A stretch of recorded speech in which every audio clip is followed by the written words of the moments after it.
Everything parents need to know when they are becoming new parents. This is probably going to sound a little bit odd, maybe something you wouldn't have seen coming, but it is number 5 and it's a really important one. And that's this. Manage your own relationship. Manage the your time. It's important that when your child comes into your world, that your entire world doesn't revolve around your child. It's important that you guard your own relationship, your marriage.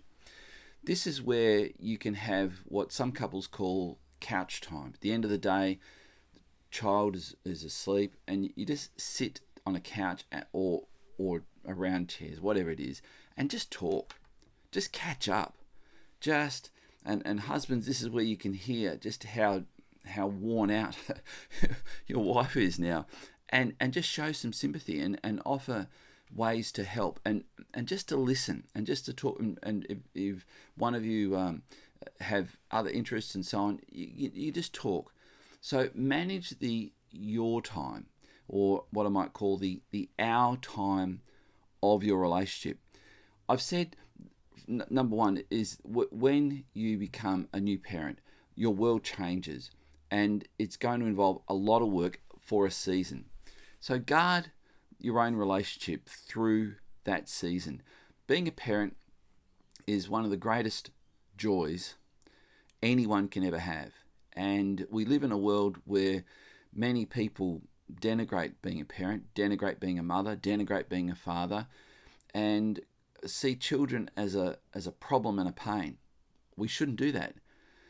But we should also realize that children don't just raise themselves. We need to be intentional as parents.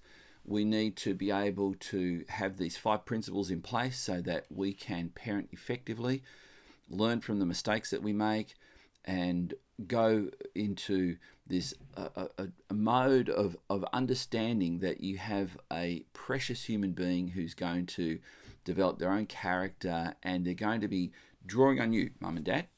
And this is a wonderful privilege. It's the greatest delight of Kim and my life. We have 4 children surviving, and 2 that aren't, that haven't survived.